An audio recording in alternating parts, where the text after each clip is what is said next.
Hello students, welcome to magnet brains. मैं Rupali Verma. Magnet brains आपके लिए 100% फ्री एजुकेशन लेकर आता है, लेकिन साथ ही साथ ये प्रयास करता है कि आपकी अगर कोई भी परेशानी है तो उसको भी हल करता रहे।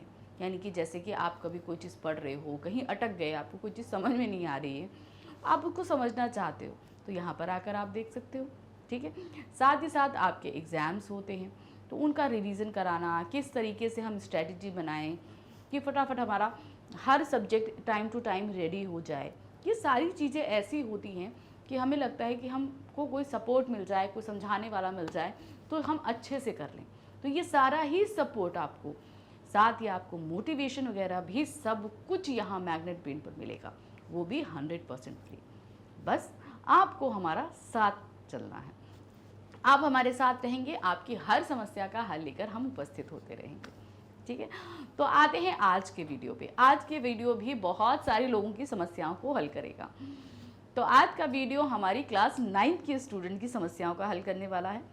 9th में हमारे 2 कोर्स चलते हैं, कोर्स ए और कोर्स बी। कोर्स ए में हमारे सामने क्या रहता है, हमारी 2 पुस्तकें रहती हैं। भाई दोनों अलग अलग कोर्स हैं तो दोनों में पुस्तकें अलग। अब कोई स्कूल जो है कोर्स ए चलाता है, कोई कोर्स बी चलाता है, ये स्कूल के ऊपर डिपेंड करता है। तो यहाँ पे आपको करना क्या है, कोर्स ए जो रहेगा उसमें हमारी 2 पुस्तक चलती हैं, क्षितिज भाग 1 और कृतिका भाग 1। उसी तरीके से हमारी कोर्स बी जो भी हम यहाँ पर पढ़ रहे हैं, यहाँ पर भी हमारी क्या रहती हैं, 2 पुस्तक रहती हैं। एक रहता है स्पर्श भाग 1 और दूसरी रहती है संचयन भाग 1। तो आज जो हम करने जा रहे हैं वो है संचयन भाग 1 से पाठ संख्या 4। अब यहाँ पे क्या है, संचयन हमारी हिंदी की पूरक पुस्तिका है जिसमें मुश्किल से 6 या 7 पाठ रहते हैं। तो इसमें जो है जितने भी पाठ दिए गए हैं ये सभी कुछ ना कुछ कहानी से रिलेटेड है, कहीं क्या कहते हैं, कुछ जो राइटर हैं उनसे रिलेटेड है या कुछ इस तरीके से है। तो यहाँ पर जो हम पाठ संख्या 4 पढ़ने जा रहे हैं ये है मेरा छोटा सा निजी पुस्तकालय। पुस्तकालय का मतलब आप जानते हो ना, लाइब्रेरी होता है। तो लाइब्रेरी, हाँ भाई, सब एक तो बहुत सिटीज़ में कई सारी लाइब्रेरी होती है, हर किसी का अपना एक पर्सनल कोना भी होता है। जिनको बुक्स से बहुत ज़्यादा प्यार होता है ना, उनके पास बहुत सारी बुक्स भी होती हैं। तो उसी तरह से हमारे जो राइटर हैं धर्मवीर भारती जी, उनका वो छोटा सा निजी पुस्तकालय उन्होंने कैसे शुरू किया, कितनी सारी पुस्तकें हो गई, सब क्या था, ये सब उन्होंने हमें इस पाठ में बताया है, हमने पढ़ा था, है ना। तो आज हम करने जा रहे हैं इनके MCQs यानी कि मल्टीपल चॉइस क्वेश्चन। तो जब भी किसी चैप्टर का मल्टीपल चॉइस क्वेश्चन आएगा, खास तौर से संचयन बुक से जो पढ़ा रहे हैं, इसमें कुछ नहीं करना है आपको, पूरा चैप्टर अच्छे से पढ़ लेना। जब आप एक बार अच्छे से चैप्टर पढ़ लोगे ना, खास तौर से राइटर के बारे में भी, धर्मवीर भारती हैं तो उनके पुस्तक के पीछे जो है ना राइटर का पूरा जीवन परिचय दिया गया है, उसको भी आप पढ़ लेना। हर राइटर के बारे में जिस भी चैप्टर को आप पढ़ोगे, तो जैसे यहाँ धर्मवीर भारती जी हैं तो धर्मवीर भारती जी के बारे में पढ़ोगे, फिर उन्होंने जो अपने इस पुस्तकालय के बारे में बताया है उसको चैप्टर को पढ़ लोगे, तो फिर कहीं से भी MCQs पूछ दिए जाए ना तो आपको कोई परेशानी नहीं होने वाली है। तो चलिए शुरू करते हैं MCQs। चैप्टर नंबर 4, मेरा छोटा सा निजी पुस्तकालय। और ये पुस्तकालय किसका है, धर्मवीर भारती जी का। तो पहला प्रश्न है, लेखक के साथ साल आपको 1989 ये जुलाई में क्या हुआ जिससे लेखक के बचने की कोई उम्मीद नहीं थी। क्या हुआ था उनके साथ, लेखक की कार दुर्घटना हुई थी, लेखक को 3 हार्ट अटैक आए थे, लेखक की ओपन हार्ट सर्जरी होनी थी, लेखक का ऑपरेशन होना था। क्या हुआ था जिससे उनके जान के लाले पड़ गए थे, क्या हुआ था, उनको 3 हार्ट अटैक आ गए थे, एक के बाद एक। इंसान दूसरे हार्ट अटैक में चला जाता है, उनको तीसरा हार्ट अटैक आया था, तब भी डॉक्टर ने उनको जिंदा कर दिया। ठीक है ना, तो बहुत ज़्यादा वो था, लेकिन उनका हार्ट काफ़ी डैमेज हो गया था। डॉक्टर बोर्सेस ने लेखक पर क्या प्रयोग किया। भाई एक साथ 3 हार्ट अटैक आएंगे तो जाहिर सी बात है कि डॉक्टर को ये लगा कि चलो हम ये प्रयोग कर लेते हैं, शायद इससे बच जाए। तो वो प्रयोग क्या था आपको ये बताना है। लेखक का ऑपरेशन किया, लेखक को 700 वोल्ट के शॉक दिए, लेखक की ओपन हार्ट सर्जरी की, लेखक को 900 वोल्ट के शॉक दिए। अब बताना है क्या किया था। तो डॉक्टर ने क्या किया था, उनको 900 वोल्ट का शॉक दिया था। ये बहुत हैवी शॉक होता है, व्यक्ति को लगे तो मर सकता है, लेकिन वो मरा हुआ व्यक्ति था जिसका हार्ट एकदम हो गया था, तो उनको शॉक दिया जिससे उनका हार्ट रिवाइव कर गया था। लेकिन उनका 60% हार्ट डैमेज हो चुका था। अब आते हैं, लेखक का ओपन हार्ट ऑपरेशन करने पर सर्जन क्यों हिचक रहे थे? क्या कारण था कि वो सर्जरी नहीं करना चाह रहे थे? ओपन हार्ट सर्जरी बोलते ना उसको, हार्ट को। तो क्या कारण था कि डॉक्टर्स उसको करने से हिचक रहे थे, नहीं करना चाहते थे? क्योंकि लेखक का केवल आधा ही हार्ट काम कर रहा था, क्योंकि लेखक का केवल 40% ही हार्ट काम कर रहा था, क्योंकि लेखक का केवल 35% ही हार्ट काम कर रहा था, क्योंकि लेखक का केवल 30% ही हार्ट काम कर रहा था। क्यों नहीं करना चाह रहे थे भाई? जब शॉक ट्रीटमेंट दिया गया तो उनका काफी हार्ट डैमेज हो गया। तो क्या था, लेखक का केवल 40% ही हार्ट काम कर रहा था, यानी कि 40% हार्ट जो है वो वर्क कर रहा था और 60% हार्ट डैमेज हो चुका था। ये पूरी तरीके से डैमेज हो चुका था। इस कारण से अब जब हार्ट ही इतना कम बचा है तो हम ओपन हार्ट सर्जरी करेंगे तो फिर उनके मर जाने के चांसेस ज्यादा थे, इसलिए से वो उनका ऑपरेशन नहीं करना चाह रहे थे। घर आने पर लेखक ने क्या जिद करी? भाई 900 वाल्ट का जब झटका दिया गया उसके बाद उनका अभी भी ऑपरेशन करना बाकी था, तब भी जैसे तैसे ऑपरेशन होके वो जब घर आए, वापस आए, तो उन्होंने क्या जिद पकड़ी थी? क्या जिद पकड़ी थी उन्होंने? लेखक को बेडरूम में नहीं बल्कि उनके किताबों वाले कमरे में रखा जाए। लेखक को बेडरूम में ही रखा जाए, लेखक को अलग कमरे में रखा जाए जहां कोई ना आए, लेखक से किसी को भी ना मिलने दिया जाए। तो अब देखिए क्या था एक्चुअली कि लेखक को अपनी किताबों से बहुत प्यार था। उनका हम बेडरूम में जाएंगे तो अकेले हो जाएंगे, यहाँ कम से रहेंगे तो किताबों के बीच रहेंगे। तो उन्होंने जिद पकड़ी थी कि उनको उनके लाइब्रेरी में यानी किताबों वाले कमरे में लिटाया जाए। डॉक्टर मान तो गए थे लेकिन उन्होंने मना कर दिया था कि आप कोई भी स्ट्रेस नहीं लेंगे, यानी कि आप किताबें भी नहीं पढ़ेंगे, टोटल आराम करेंगे। तो उन्होंने क्या जिद पकड़ी थी? लेखक को बेडरूम में नहीं बल्कि उनकी किताबों वाले कमरे में रखा जाए, ये लेखक ने जिद पकड़ी थी। प्रश्न संख्या 5 है, लेखक को अपनी सारी किताबें इकट्ठे करने में कितना समय लग गया था? अब उनकी इतनी सारी जो उन्होंने अपनी पर्सनल लाइब्रेरी जो तैयार करी थी उसको पूरा इकट्ठा करने में उन्हें कितना समय लगा था? 30-40 साल, 40-50 साल, 50 साल या 60 साल? तो ये पूरी किताबें इकट्ठा करने में उनको 40-50 साल लग गए थे। वो बचपन से इकट्ठा कर रहे थे ना, तो इतना टाइम उनको ये सारी पुस्तकें इकट्ठा करने में लग गया था। प्रश्न संख्या 6 है, लेखक के पिता ने किसके बुलावे पर सरकारी नौकरी छोड़ दी? अब यहाँ पर लेखक यानी कि धर्मवीर भारती के पिताजी के बारे में बात हो रही। किसने बुलाया था कि उन्होंने अपनी गवर्नमेंट जॉब छोड़ दी थी?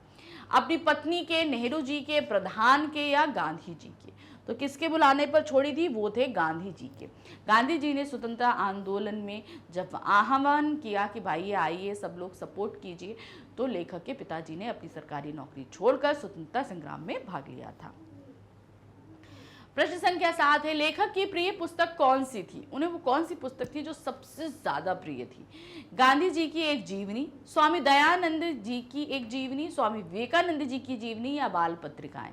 तो जो उन्हें सबसे ज्यादा प्रिय थी वो थी स्वामी दयानंद जी की जीवनी।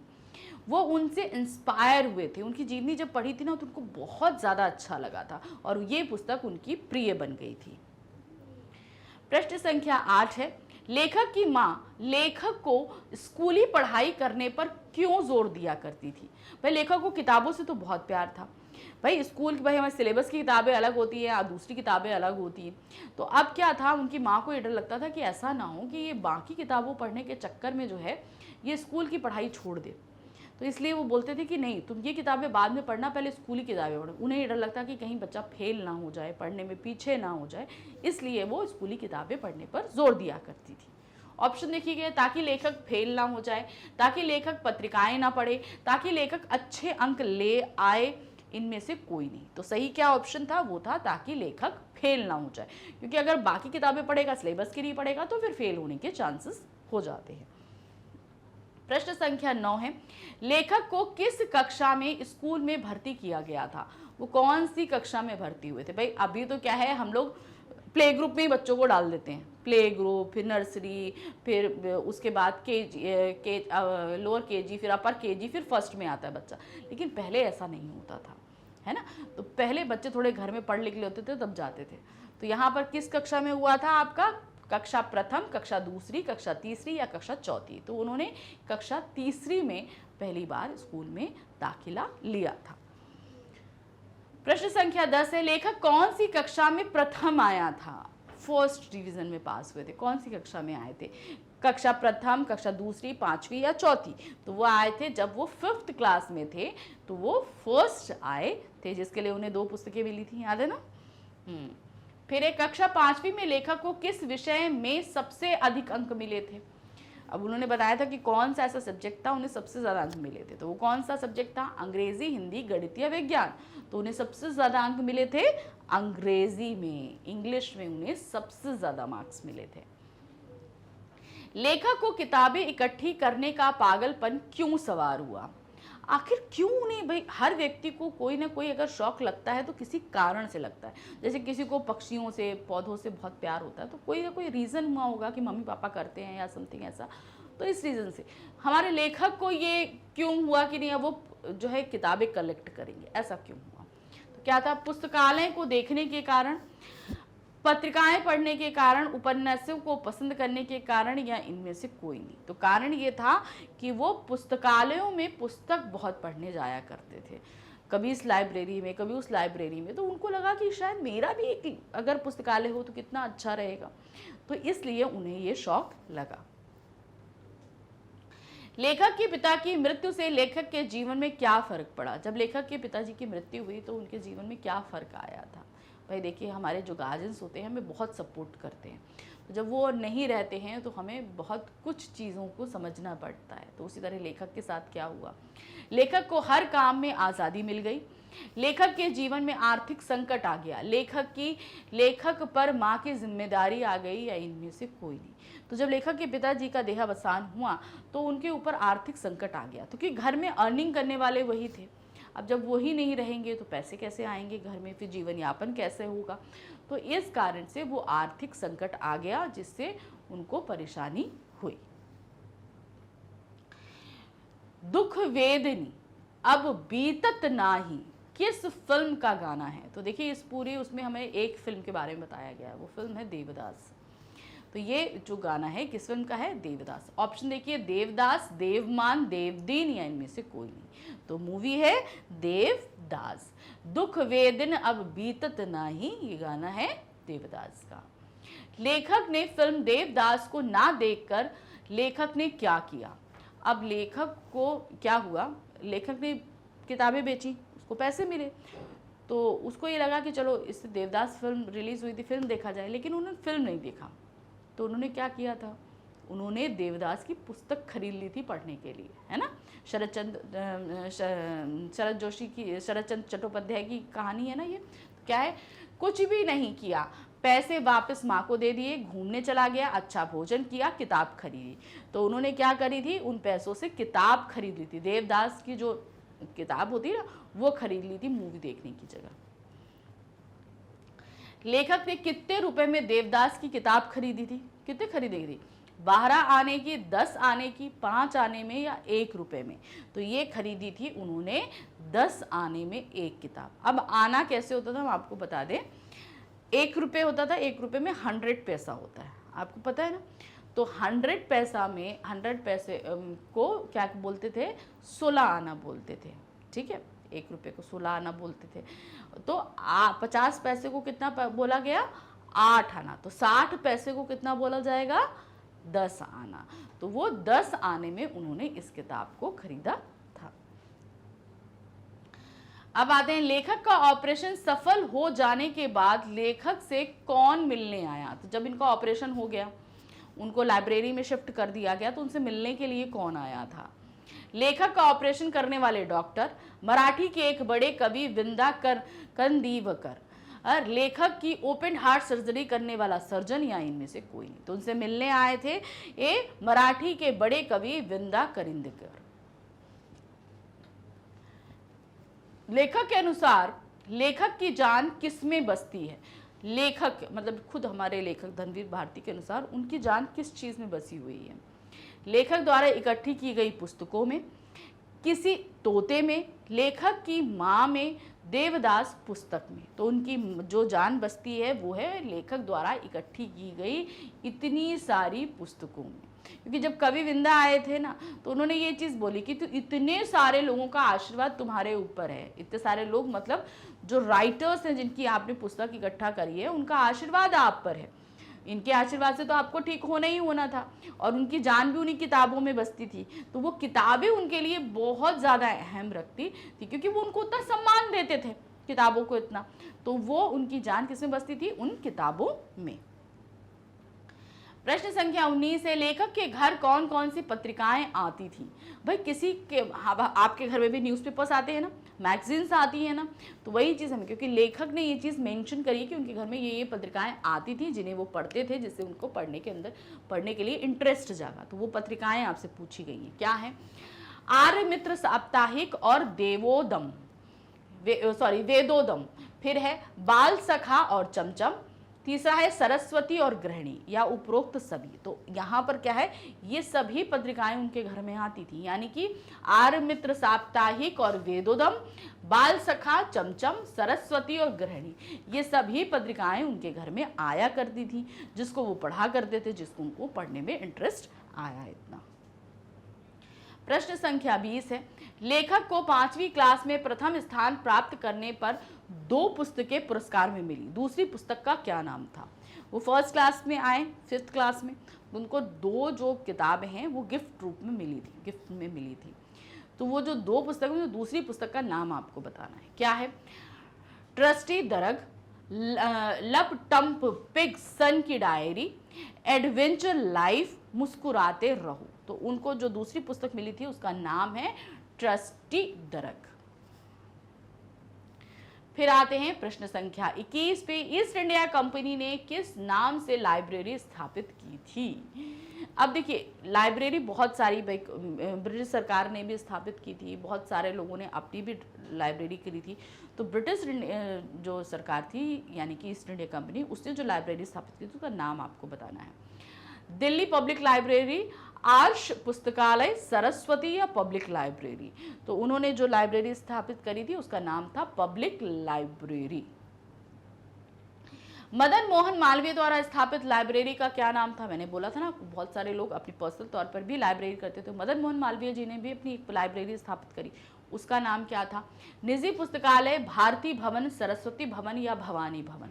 तो उसका नाम था भारती भवन। भारती भवन के नाम से मदन मोहन मालवीय की पुस्तकालय था। लेखक के मोहल्ले की लाइब्रेरी का क्या नाम था? अब लेखक के उनके अपने मोहल्ले जहां पर वो बहुत जाया करते थे पढ़ने के लिए, तो उस लाइब्रेरी का क्या नाम था? भारती भवन, साहित्य सदन, हरि भवन या सरस्वती निकेतन। तो नाम क्या था? वो था हरि भवन, जो उनकी अपनी कॉलोनी की लाइब्रेरी थी। प्रश्न संख्या 24 है, निम्न में से कौन सी पुस्तक बंकिम चंद्र चट्टोपाध्याय जी की नहीं है? अब आपको बताना है बंकिम चंद्र चट्टोपाध्याय जी की पुस्तक जो नहीं है। क्या है? आनंद मठ, कपाल कुंडला, दुर्गेश नंदिनी, रंगभूमि। तो जो नहीं है वो है रंगभूमि।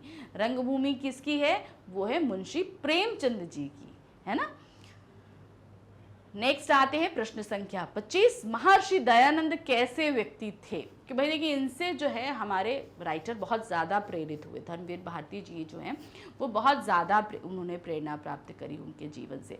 तो अब हमें दयानंद सरस्वती जी के जीवन के बारे में बताना है कि वो खुद पर्सनल तौर पर कैसे व्यक्ति थे। सनातन धर्म को मानने वाले, मूर्ति पूजा करने वाले, पाखंडों का खंडन करने वाले या इनमें से कोई नहीं।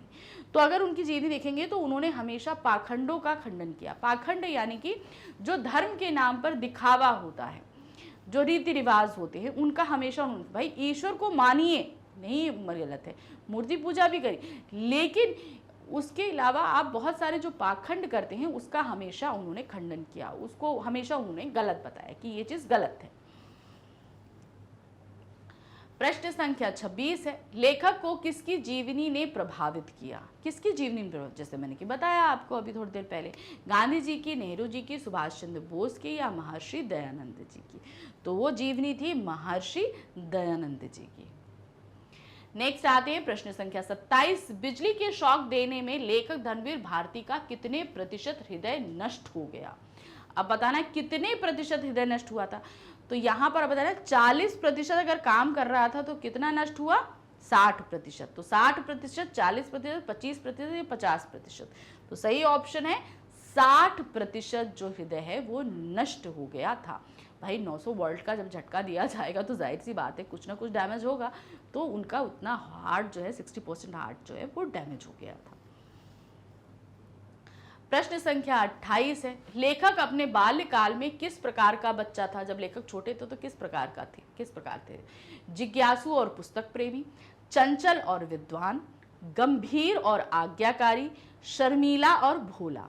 तो वो किस तरीके के व्यक्तित्व था उनका? वो थे जिज्ञासु और पुस्तक प्रेमी, यानी कि उनके अंदर क्यूरियोसिटी थी, हर एक चीज को जानने की इच्छा थी। और वो जानकारी वो प्राप्त किससे करते थे? पुस्तकों से प्राप्त करते थे। यानी कि वो बुक्स को पढ़ते थे और अपनी सारी कि भाई पहले ये गूगल और ये सब नहीं होता था कि हम सब चीज़ें पता कर लें।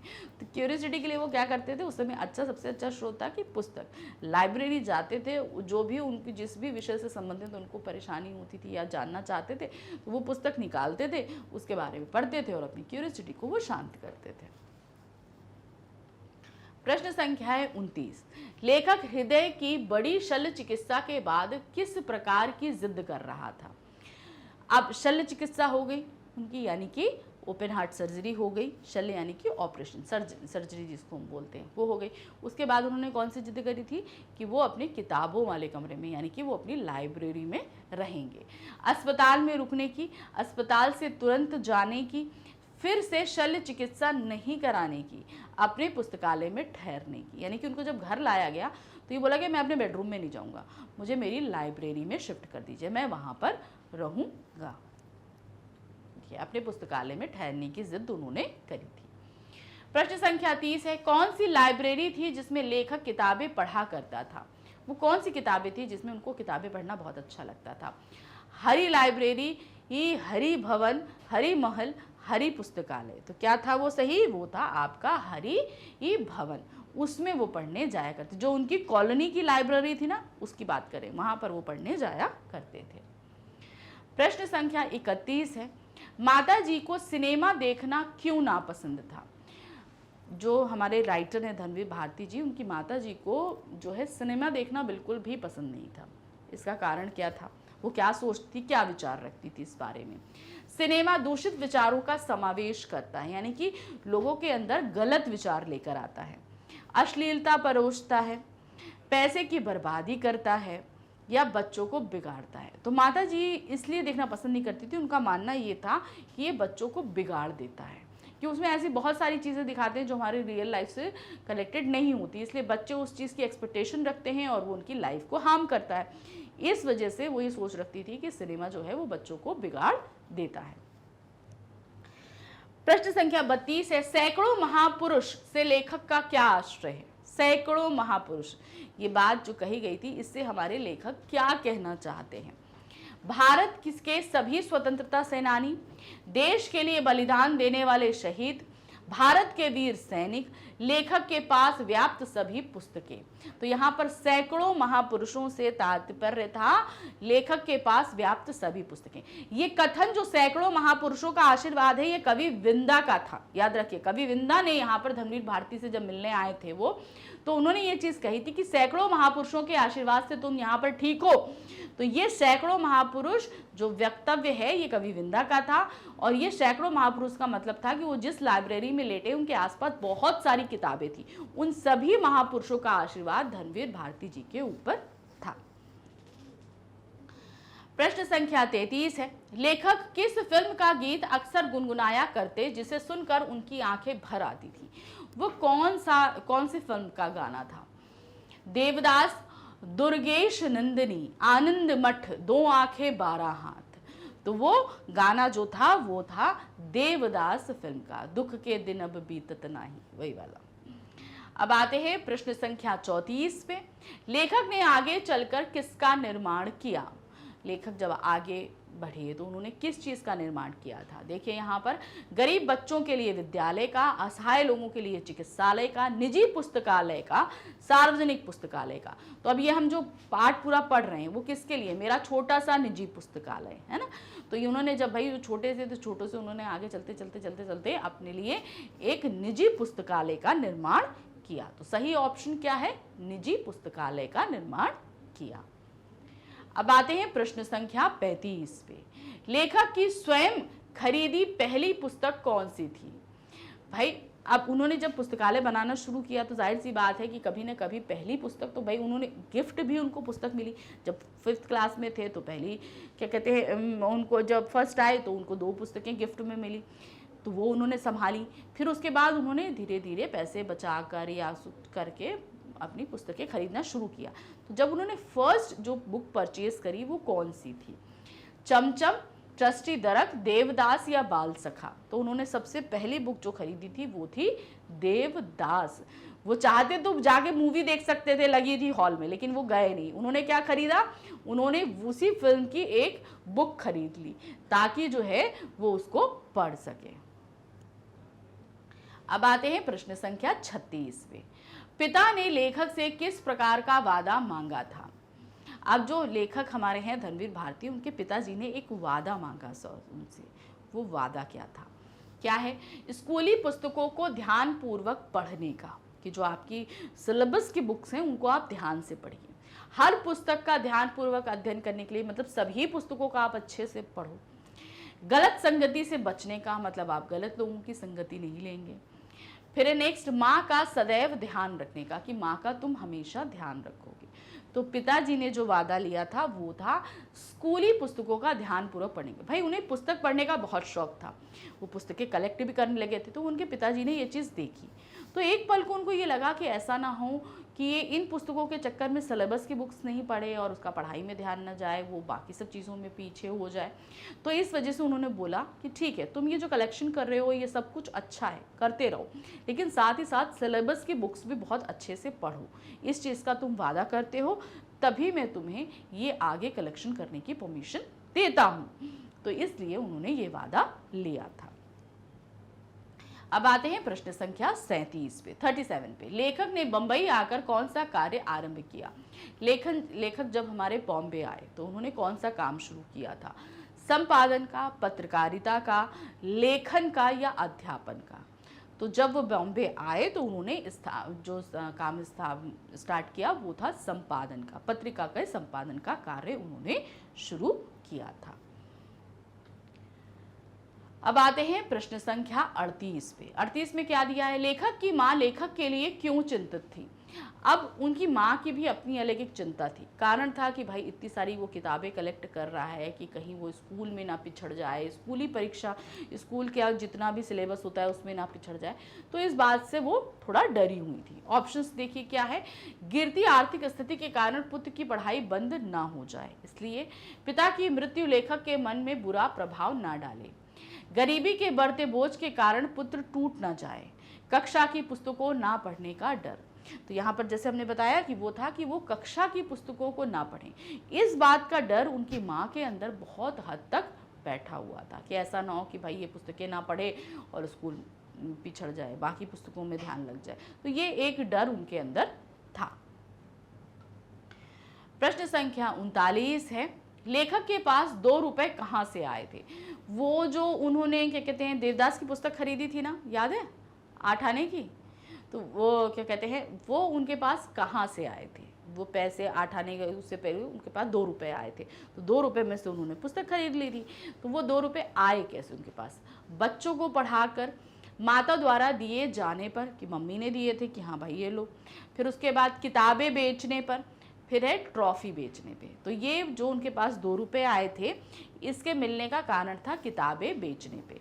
अर्थात वो जब एक क्लास को पार करके दूसरी क्लास पे गए तो जो पुरानी जो पुस्तकें थी उन्हें उन्होंने जाके मार्केट में बेच दिया, तो उनको बेचने से उनको 2 रुपए मिले थे, जिससे उन्होंने देवदास की पुस्तक खरीदी थी।